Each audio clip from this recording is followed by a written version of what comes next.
JJ, I know it's not the result that you wanted today, but your third Grand Slam appearance in a fourth round here at the Australian Open. What positives can you take out of your time here in Australia? Yeah, there's a lot of good things to look back on at this tournament. I don't come in with a lot of expectations, trying to have a long-term vision and keep improving. But yeah, I'm very happy with how I played here. I hope I can keep building on it and overall good experience, especially with the crowd and how well-run the tournament is. Thank you. Yeah, JJ, tough one, I'm sure. Just what are your feelings about just the way you performed in the last couple of sets, and what do you think the difference was ultimately in the match?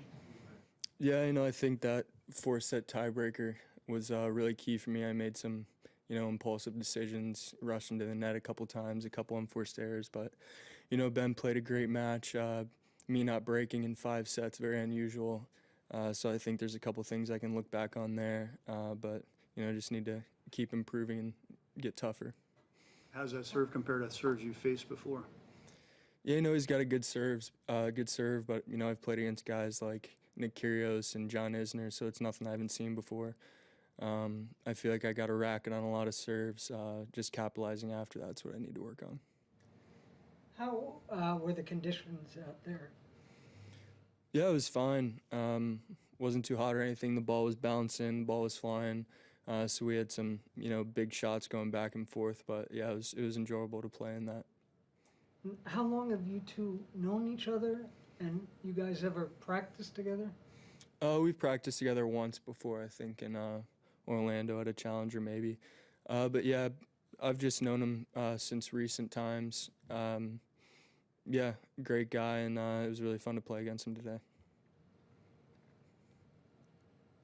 JJ, you're going to be 10 of you guys in the top 50 come Monday, including you, and most of you are 25 or younger.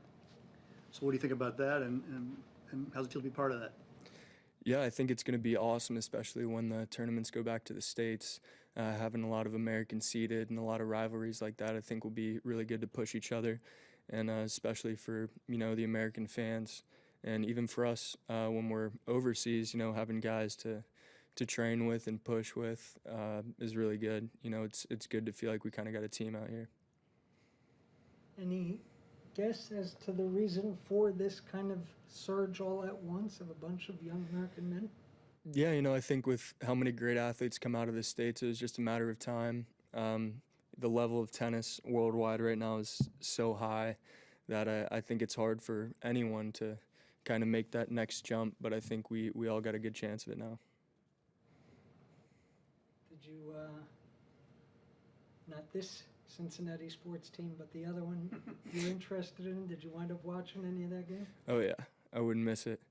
I think we should have had one more touchdown call there, but I'm not going to complain about it. Did you watch it live, and how much of it, it was on pretty I watched early. as much as I could. I had to start my warm-up during part of it, but I got to watch a good amount. You get to see him again in a week, yeah? And I'll be home for it.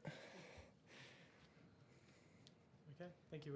Oh, sorry, do you have any more? So one last minute. JJ, how much do you think your family background and all that, which I'm learning about, I should have known more about it before, I guess, but how much do you think that's been a factor in you becoming elite at what you do and being successful?